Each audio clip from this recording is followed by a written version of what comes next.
उपासक को चाहिए मर भले चाहे जाए, लेकिन कभी किसी के आगे हाथ ना फैलावे। जिसको भगवत प्राप्ति करनी, भिक्षान्न के सिवा। भिक्षा के लिखा है, भूख लगेगो मांग खाऊंगो, गिनो न सांझ सवेरो। ब्रजवासिन के भूख टूक और घर घर छाछ महेरो, ऐसो कब करी हो मन मेरो। इसके लिए तो आदेश है कि आप 5 घरों से जाकर अपने उदर का पोषण करने के लिए अन्न, अगर वो पैसा देता है तो उस समय नहीं लेना चाहिए। जैसे हम भिक्षा मांगने गए और किसी ने 50 रुपये निकाले, बाबा रोटी तो ना है 50 रुपये कुछ खा ले, नहीं, हम रुपया लेने नहीं आए, रोटी हो तो दो, नहीं राधे श्याम चल दिए। भक्त वही परिपक्व अवस्था को प्राप्त होता है जो कभी ऐसे नहीं करता, अर्थ नहीं मांगता। भक्त की शोभा उसकी भक्ति है, ना कि धन वैभव कीर्ति, ये उसकी शोभा नहीं। ये तो जो जानते ही नहीं कि भक्ति किसे कहते, परमार्थ किसे कहते ना, आप आश्चर्य मानोगे। उनके पास खुद पता नहीं कि मेरे पास कितना पैसा है, इतना पैसा है, ऐश्वर्य है, ये भक्ति का परिचय होता है क्या? नहीं, भक्त की शोभा भगवत प्रियता से है। ये लौकिक कीर्ति, लौकिक निर्माण, लौकिक संपत्ति से भक्ति की महिमा नहीं। अरे भाई 4 आश्रम है, 40 आश्रम है, 100 आश्रम, इससे नहीं हुए, स्थिति से है। भक्ति की शोभा भक्ति से है, भगवत प्रियता से है। जब ऐसी भक्ति आती है तो भगवान उस भक्त के हाथ का खिलौना बन जाते हैं। भगवान उस भक्त के हाथ का खिलौना बन जाते हैं। रहे सर्वत्र एक समान, पर निज भक्तों के लिए छोटा है भगवान। भगवान अपने भक्तों के लिए सबसे छोटे बन जाते हैं और जैसा वो चाहता है भगवान वैसे खेलते हैं। भक्त 3 प्रकार के होते हैं, एक होते सकाम, एक होते निष्काम और एक होते प्रेमी। सकाम भक्त जो भगवान की आराधना लौकिक पारलौकिक भोगों की प्राप्ति के लिए करते हैं। ज्यादा मिठास नहीं इसमें मिठास नहीं होती। सकाम भक्ति में बड़ा कड़ुआपन लगता है जब वृंदावन की भूमि से देखे। अपने बेटे को जब भोजन पवाते हो तब क्या कामना होती है तुम्हारे अंदर? बेटा पाले और स्वस्थ रहे। लेकिन जब भगवान को भोग लगाने के पहले ही सोचते हो कि हे बिहारी जो अगर ये काम मेरा बन गया तो तुम्हें भोग लगा देंगे। अखिल कोटि ब्रह्मांड के स्वामी तुम्हारे भोग के भूखे बैठे हैं। सौभाग्य है कि तुम्हारा भोग लगाने का भाव आ रहा है। अपने बेटे जैसा प्रभु को नहीं पवा सकते क्या? कोई भी माँ अपने बेटे को पवाती, उससे पूछो तुम्हारी क्या कामना है? भाई पागल हो, मेरा बेटा कामना क्या है? वो अच्छे से दूध पी ले, खा पी ले और खेले, यही है। वो खाए पिए, उसका घर है, मेरा बेटा है। क्या भगवान के द्वारा दी हुई सारी सामग्री तुम्हारे पास नहीं? क्या तुम श्री भगवान के अंश नहीं हो? क्या अपने प्रीतम प्रभु को ऐसे भोग लगाया जाता है, तय करके भोग लगाया जाता है? क्या आप अपने बेटे को, अपने पति को, अपने प्रियजनों को, अपने संबंधियों को ऐसा ही भोग लगाते हो? नहीं, कोई कामना नहीं होती और दुलार करके परोस परोस के पवाते हो कि जितना अधिक पाले मेरा बेटा अच्छा है। तो मेरे प्रभु, तो सकामता में मिठास नहीं होती, एक लेन देन का व्यापार होता है, उसको प्रभु से कोई प्रियता नहीं होती, इसलिए खास कोई बात नहीं हुई। बस इतना ही भगवान की महिमा है कि वो इनको भी उदार कह रहे हैं कि जो अर्थार्थी आर्त है, जिज्ञासु है, ज्ञानी है, उसमें आर्त और अर्थार्थी भी उदार ही हैं, क्योंकि वो मेरे से मांग रहे हो। वो भगवान की उदारता है। क्या इसमें कोई स्वाद नहीं लगता, छरछराहट सी लगती है अंदर। आपको फूल बंगला बनवा देंगे, आप हमारा ये काम कर दो। अरे जिनके एक संकल्प से अनंत ब्रह्मांडों की सुगंध और पुष्प वाटिकाएं ऐसे देववन हैं कि आप लुभायमान हो जाएं, बेहोश हो जाएं, ऐसी सौरभ है वहां। कल्पतरु मंदार पारिजात आदि विविध वृक्षों से परिपूर्ण देववन, ऐसी ऐसी दिव्य वाटिकाएं, कैलाश की शोभा पढ़ो, वैकुंठ की भगवान का कितना बड़ा वैभव है। उनको तुम 2-4 लाख के बाहरी फूल मंगा के बिना सुगंध वाले नीले पीले रंग दिखाई देते, सौरभ थोड़ी, भगवान उससे प्रसन्न नहीं होते। सही मानो आज तक जो शास्त्रों में स्वाध्याय हुआ और संतों की कृपा से भगवान सिर्फ अपनेपन से प्रसन्न होते हैं, अपनापन, और वो अपनापन सकामी पुरुष दे नहीं सकते। बीच में पर्दा रहता है, भगवान और हम और भगवान आप हमारा ये काम कर दो, हम आपके लिए मंदिर बनवा देंगे। हाँ, ऊसर में बैठे हैं तो मंदिर नहीं बनवाओगे तो अभी, अरे भाई अनंत ब्रह्मांडों का सृजन केवल एक पलक झपकने में हो गया जिनके, भ्रकुटी विलास सृष्टि लय हो गई। कैसा अपने बेटे के लिए घर कैसे बनवाते हो? इसमें बहू बेटा रहेगा, इसमें हम रहेंगे, इसमें बड़ा रहेगा, इसमें छोटा रहेगा। मंदिर भी हम ऐसे बनवाते हैं, भोग भी हम अपने बेटे जैसा लगाते हैं। अपनापन नहीं तो भगवान न भोग पाते हैं न मंदिर में बैठते हैं। ध्यान रखना, अपनापन सारा खेल भाव का है। लाला बाबू की जब श्याम सुंदर चंद्रमा ठाकुर जी विराजमान हुए तो मंत्रों के द्वारा प्राण प्रतिष्ठा हुई, तो लाला बाबू नजदीक गए और भाव में भरकर जीव प्रभु को हृदय से लगाया। बोले आ गए प्रभु, बोले प्रमाण दीजिए। माखन जो भोग लगाने के लिए लाया गया था ऐसे माथे पे रख दिया, तो जब तक शरीर में गर्मी नहीं होगी तो माखन कैसे, पूरा माखन पिघल करके बह गया। बोले प्रभु आ चुके। भाव, प्रभु कहाँ थे? भाव, जहां भाव किया, भाव मेरे प्राणनाथ, मेरे जीवन धन। सकाम भाव में बहुत कड़वाहट है, वृंदावन की भूमि से देखने पर बहुत कड़वाहट है, वो कोई खास बात नहीं है। अरे भगवान के आंसू निकल आए महाराज। जब करदम जी ने 10,000 वर्ष तपस्या की और श्री भगवान प्रकट हुए, भगवान ने कहा मैं तुम्हारी तपस्या से बहुत प्रभावित हूं, वरम ब्रूहि, वरदान मांगो। तो उनका पत्नी चाहिए, तो आंसू निकल पड़े कि मेरी प्राप्ति में, मेरे दर्शन का फल है। उसी से बिंदु सरोवर बना, भागवत में वर्णन है। तब अपनी तरफ से करुणा वरुणालय प्रभु ने कहा कि मैं तुम्हारा पुत्र होकर आऊंगा, और कपिल भगवान के रूप में आए और उपदेश करके परम कल्याण किया करदम जी का। सकाम भक्त जो लौकिक पारलौकिक विषयों की मांग पे मांग प्रभु से करते रहते हैं और भगवान की भक्ति भी करते हैं, वो भक्ति करते ही इसीलिए हैं कि ये करूंगा तो ये मिल जाएगा, ऐसा करूंगा तो ये मिल जाएगा। दूसरे हैं निष्काम भक्त। ये मीठे हैं।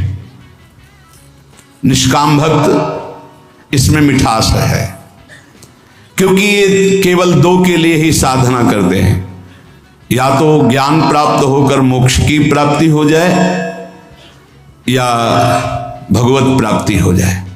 दो ही होते हैं निष्काम में। ये निष्कामता की मांग दो प्रकार की, इसमें भी मांग है मैं मुक्त हो जाऊं या भगवान को प्राप्त हो जाऊं, सारिष्ट सामीप्य सारूप्यादि मोक्ष।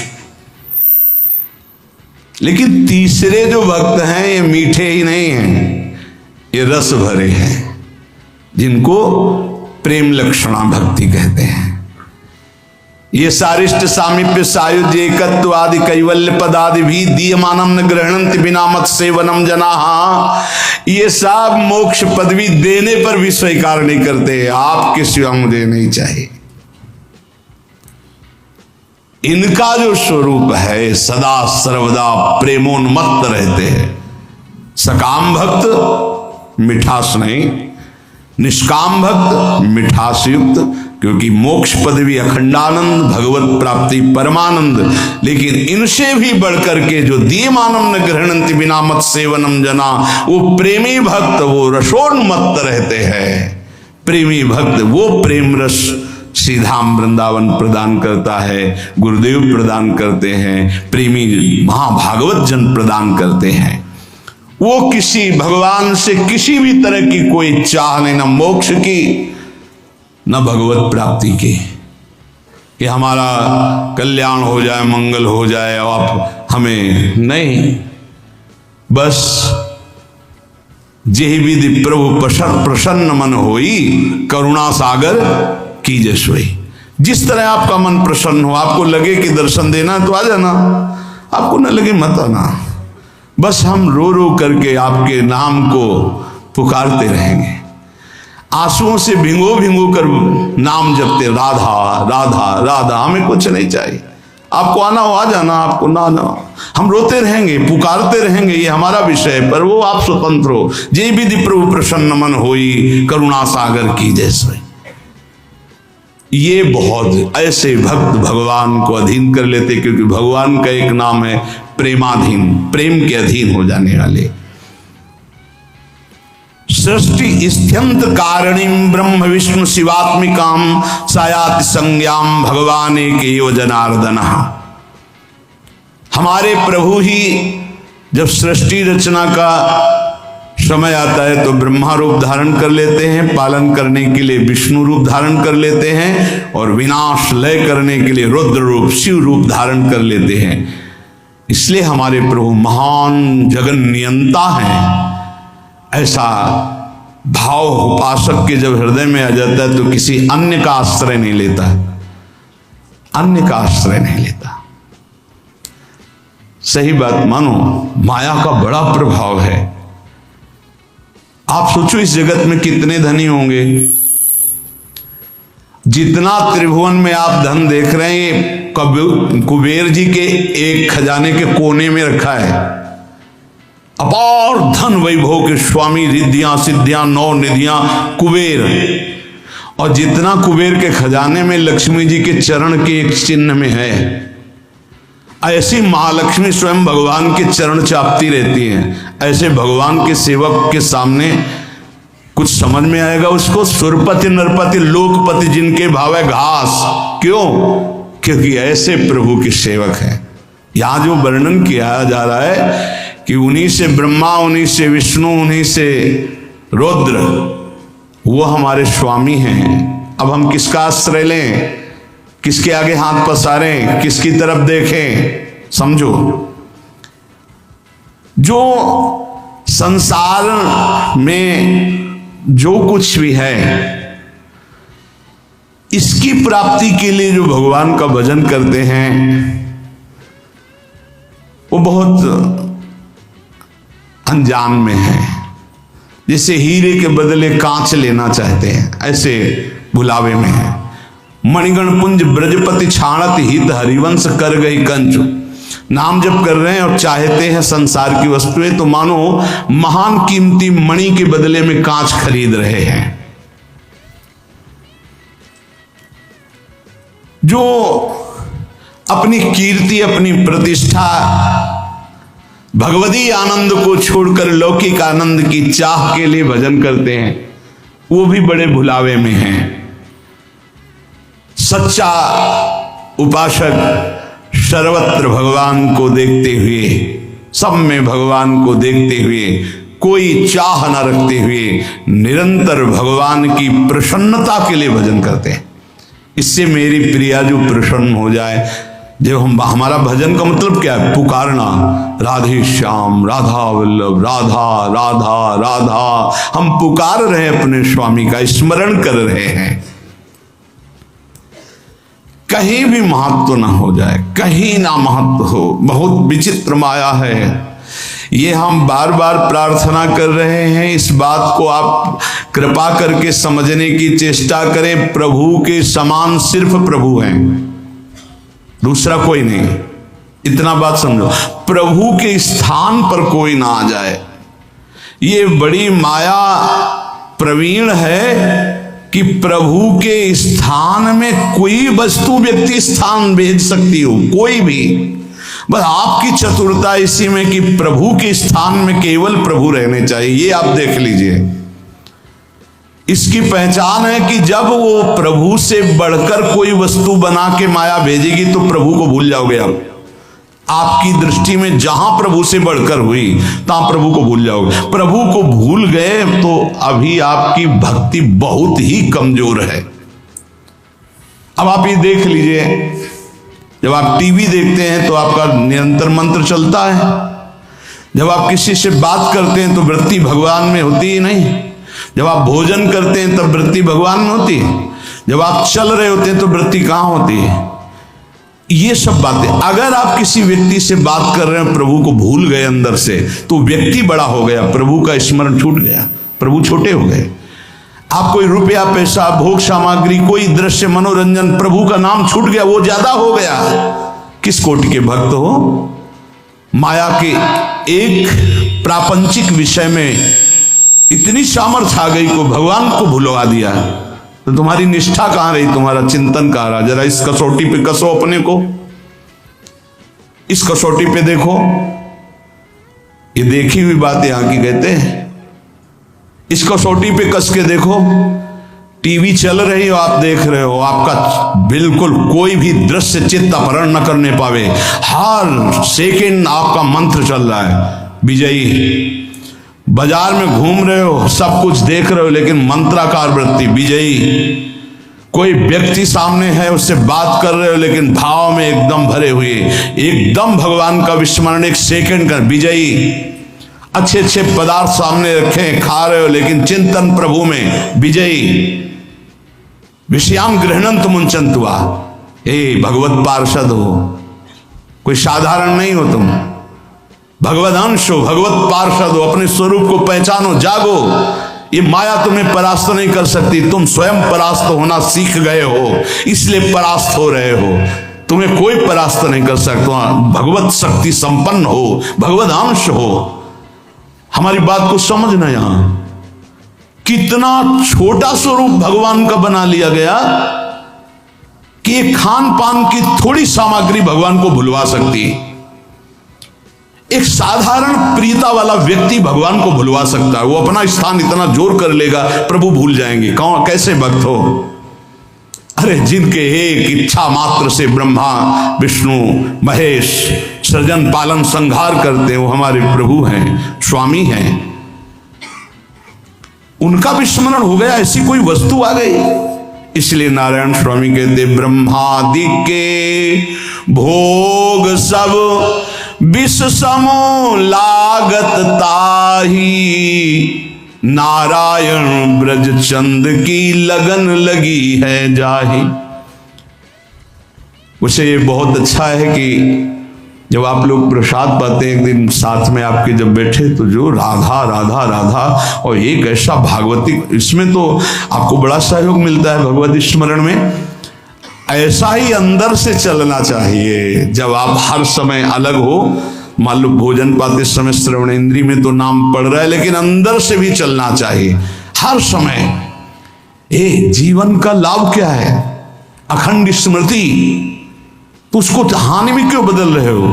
हानि हरिवंश के नाम अंतर पड़े, लाभ हरिवंश उच्चरत वाणी। पकड़ो, भक्ति का मतलब क्या है, भगवत मार्ग का मतलब क्या है, परमार्थ का मतलब क्या है? अखंड स्मृति। और इस स्मृति को हर वस्तु व्यक्ति स्थान छीनना चाहता है, चाहे वो राग से चाहे द्वेष से। आप अंदर से देख लो। इसीलिए पूज्य पादुड़िया बाबा जी कहते हैं, पूरा संसार एक तरफ और तुम एक तरफ, तुम्हें युद्ध करना है। किस बात का युद्ध? मारकाट नहीं, तुम्हारी स्मृति का अपहरण कोई न कर पावे। राधा राधा राधा राधा, तुम्हारी याद जो भगवत याद है, अगर वो भूल रही है, अब घाटा हो गया। कह हनुमंत विपत्ति प्रभु सोई, जब तो सुमिरन भजन हो। ये बात यहां पकड़ा है, यहां देखा है। जहां जहां में लगा कि इस चीज से छूट जाएगा, उससे परिपक्व किया है। कोई भी विषय ऐसा नहीं जो हमें भगवान का विस्मरण करा दे। हम हर जगह अपने आप को परिपक्व करना सीखें, अपने को बचाना नहीं, अपने को हटाना नहीं, अपने को उसी में खड़ा करके परिपक्व करना सीखें। बीच बाजार में बैठे समाधिस्थ रहे, तब तो भजन का लाभ समझ में आएगा। बाण बनाने वाले के पास से पूरी सवारी निकल गई, उसको एक शब्द ले सुनाई दिया और तुम मंत्र और भजन में चित्त लगा रहे हो, तुम्हें चार आदमियों की बात सुनाई दे रही। अरे राजा की सवारी तो नगाड़ा बज रहा है और शोरगुल हो रहा है, जय जयकार हो रहा है, उसको एक शब्द नहीं सुनाई दिया, केवल बाण का नोक बना रहा था, जिसे दत्तात्रेय जी ने 24 गुरुओं में एक गुरु बनाया। और तुम नाम जप कर रहे हो, तुम्हें कोई शोरगुल नाम छुटवा दे, कैसे साधक हो? विचार करके देखो। तो उपासक को अपने उपास्य देव की उपासना जो गुरु प्रदत्त है उसी से संबंधित बातें सुननी चाहिए, अन्यथा कान बंद रखना चाहिए, नहीं तो फिर वो दोष जो वो आ जाता है। अमुक पाठ कर लें, अमुक स्तोत्र कर लें, अमुक रक्षा कवच कर लें, इन पर विश्वास है, 4 कण रज के लेके पूरे शरीर में लगा लिया वृंदावन की, इससे बड़ा कोई रक्षा कवच नहीं है। अरे इसी रज को ऐसे ऐसे करके भगवान की रक्षा कवच में भगवान का नाम उच्चारण किया जा रहा है। भागवत में पढ़ के देख लो, ये वो रज है जो भगवान स्वयं अपने मस्तक पर धारण करते हैं। नहीं समझ में आया?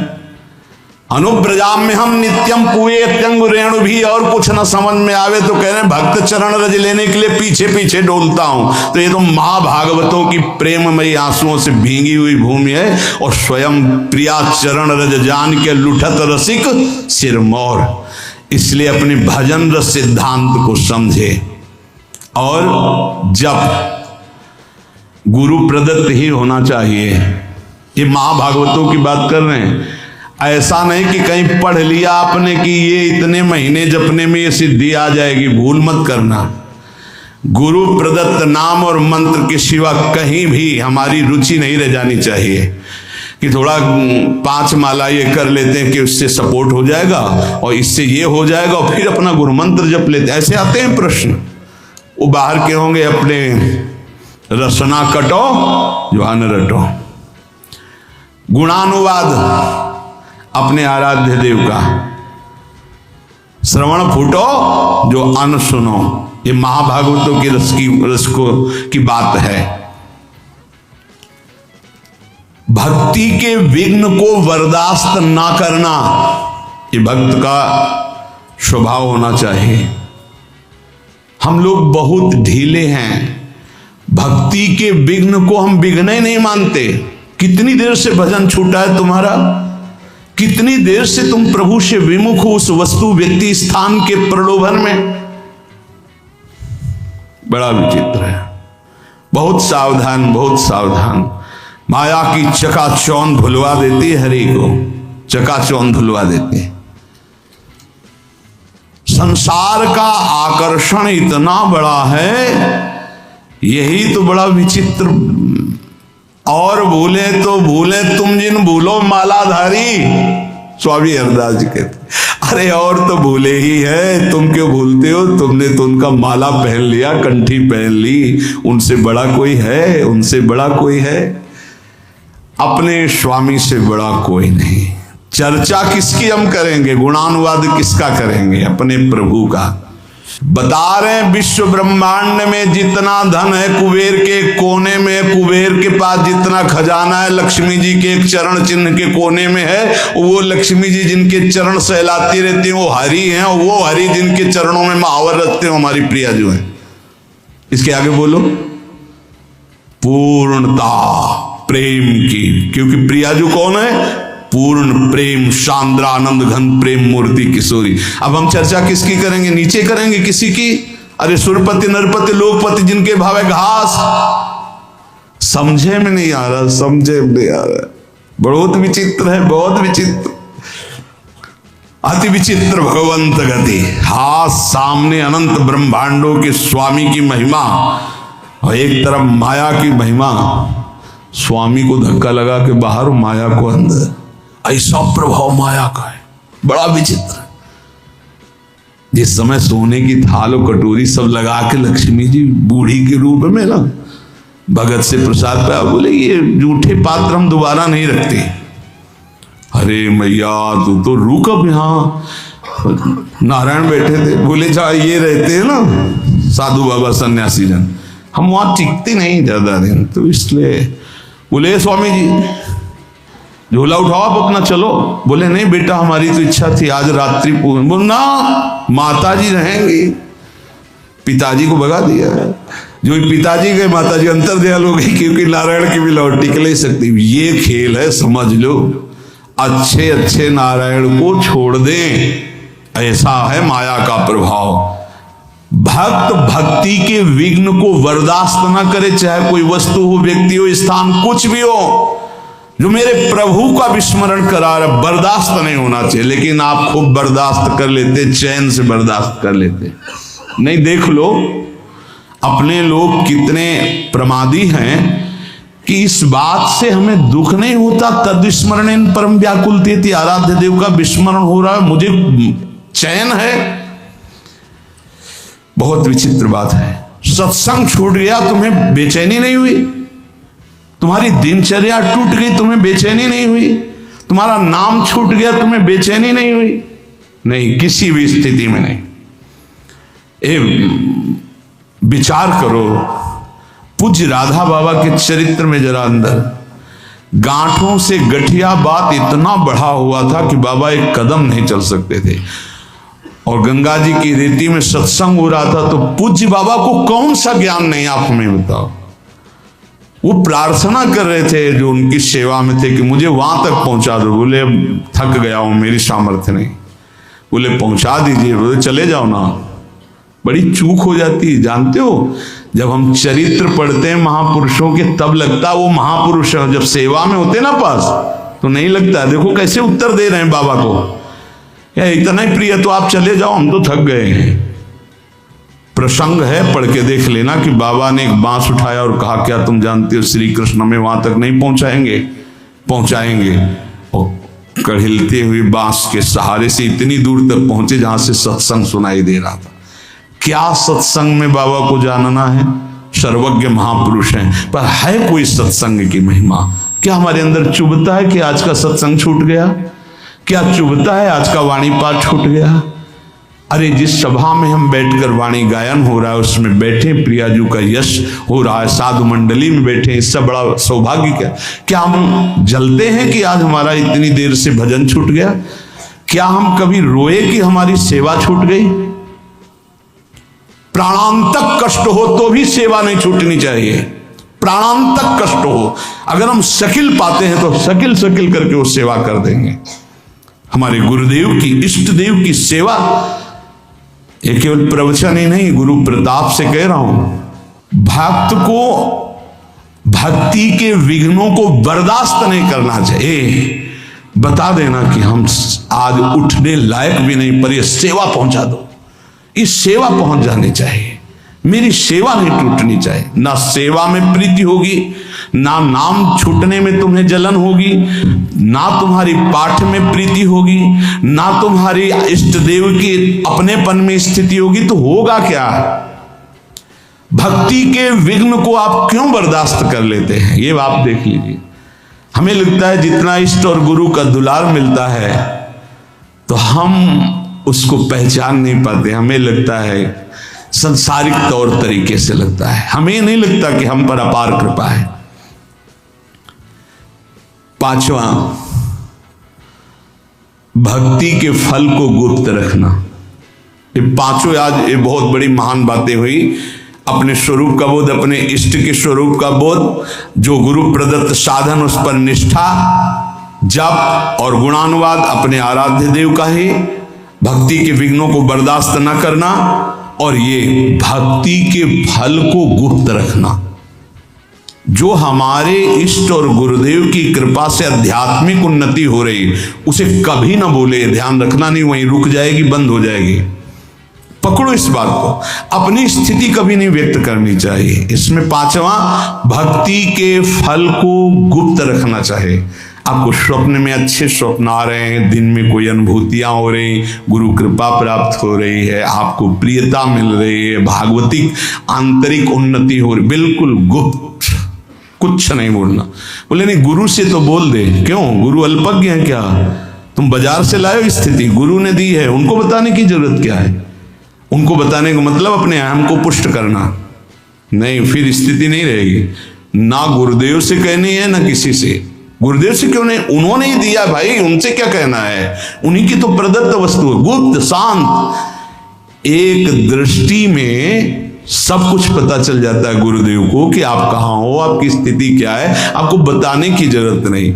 ये पांचवी बात बहुत समझी जाए, अपने भक्ति के फल को कभी प्रकाशित न। अब आपकी कृपा से निरंतर मंत्र चल रहा है, बंद हो जाएगा, कहीं भी बोल दो बंद हो जाएगा, देख लेना। बहुत इससे हमें लगता है आपका अब निरंतर भजन होता है, कहाँ आपकी कृपा से जो कुछ हो जाता है, अब आप देख लो जैसा निरंतर, तो कहाँ देख लो, तो झूठ भी नहीं होगा। क्योंकि कभी तो हम गाढ़ निद्रा में सोते होंगे, तो मुझे तो पता नहीं उस समय चलता है कि नहीं चलता, अब आप जानो। कभी भी अपने भक्ति के आंतरिक वैभव को प्रकाशित ना करें। पहला है अपने स्वरूप का निरंतर चिंतन रखो कि हम प्रियाजू की प्रिय सखी हैं। दूसरा अपने आराध्य देव के स्वरूप का कि महामहिम इन्हीं के सब कुछ अधीन है, हमें किसी और के सपोर्ट की जरूरत नहीं है, और की आराधना की जरूरत नहीं। तीसरा जो गुरु प्रदत्त साधन है उसी में हमारी रुचि होनी चाहिए, उसी नाम में, उसी मंत्र में और उन्हीं के गुणानुवाद में। और चौथा भक्ति के विघ्नों को बिल्कुल बर्दाश्त न करे, जो हमारे प्रभु का विस्मरण करा दे उससे बचने की कोशिश करे। पांचवा भक्ति के फल को गुप्त रखे, भक्ति के अनुभव को गुप्त रखे। शेष चर्चा आगे। श्री राधा वल्लभ लाल की।